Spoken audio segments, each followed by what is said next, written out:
मीरपुर नाम के शहर में तेजस अपनी पत्नी नीरू के साथ रहता था। पति पत्नी दोनों ही नौकरी करते थे। एक दिन तेजस गांव अपनी माँ के पास फोन करता है। हेलो, प्रणाम माँ। जीते रहो माँ, तुम दादी बनने वाली हो। अरे वाह, ठीक है बेटा, मैं कल ही आती हूँ। जब माँ जी शहर पहुंची तो बेटी बहू ने बहुत अच्छे से स्वागत किया। लीजिए माँ जी चाय। अरे गर्मा गर्म पकोड़े ले आओ माँ के लिए। नीरू रसोई में गई और 2 मिनट में ही पकोड़े ले आई। जी ये लीजिए। बहू जादू से बनाए हैं क्या? अभी तो रसोई में गई थी। यम्मी। माँ जी, शीला रसोई में पकोड़े तल रही है, मैं बस लेकर आई। हे भगवान, मेरा धर्म भ्रष्ट कर दिया तूने। अब तो गंगा जल से शुद्धिकरण करना होगा। दूसरे दिन, माँ जी मैंने नाश्ता बना दिया है, ऑफिस जा रही हूँ।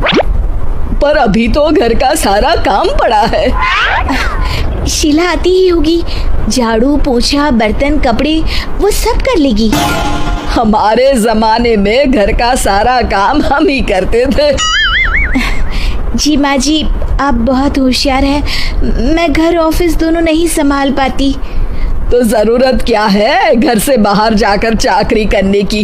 वैसे भी घर का काम खुद करने से घर में बरकत आती है, समझी? पर माँ जी।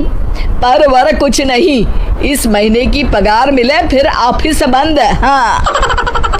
रात को नीरू तेजस से कहती है, सुनिए जी, माँ जी बोल रही थी कि मैं नौकरी छोड़ दूं।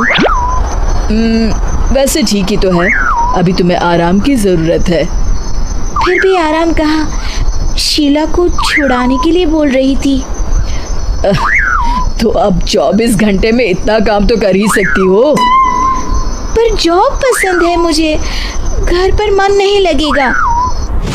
अगले दिन जब दोनों ऑफिस के लिए निकल रहे थे, मेरी तो कोई कीमत ही नहीं है इस घर में। माँ जी आजकल महंगाई बहुत है, रहन सहन भी बदल गया है, दोनों नौकरी करते हैं तभी ठीक रहता है। अच्छा, तू कहना क्या चाहती है? मेरा बेटा तुझे बिठा के खिला नहीं सकता? तू ही इस घर का खर्च चला रही है, हैं? नहीं माँ जी, मेरा वो मतलब नहीं था। मतलब खूब समझती हूँ, ये बाल धूप में सफेद नहीं किए मैंने। हाँ। अब तो ये रोज का काम हो गया था। तेजस भी रोज की झिकझिक से परेशान हो गया था। एक दिन उसने कहा, नीरू वैसे भी तुम्हें मैटरनिटी लीव मिलने वाली है, तो अभी से ही छुट्टी ले लो। पर क्या, मेरी सैलरी अच्छी खासी है। आखिर नीरू ने रिजाइन कर दिया।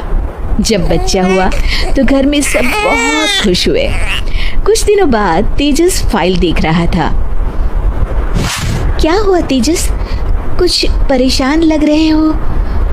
हाँ, वो हमारी जितनी सेविंग्स थी वो तो हॉस्पिटल में और छठी के फंक्शन में खत्म हो गई है नीरू। और अभी वैसे मंदी चल रही है तो मैं बोल रही थी कल मुन्ना को हेपेटाइटिस का टीका लगवाना है। नीरू, क्या पोस्टपोन नहीं कर सकते? नहीं जी, बिल्कुल नहीं। अब तेजस को समझ में आ रहा था कि उससे गलती हुई है। पैसों की कमी का असर घर के माहौल पर भी पड़ रहा था। अगले दिन, बेटा मेरा चश्मा और ये दवाइयाँ ले आना, पर्चा देते हुए माँ जी ने कहा। जी।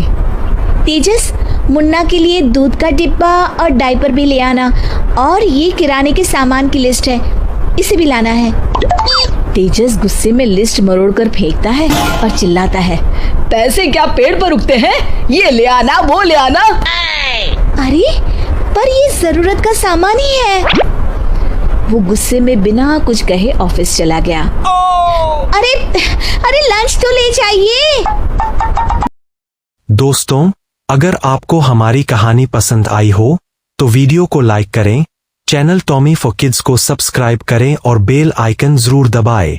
आपका प्यार और सपोर्ट हमें बच्चों के लिए ऐसी ही मजेदार और सीख देने वाली कहानियां बनाने की प्रेरणा देता है। धन्यवाद। फिर मिलेंगे अगली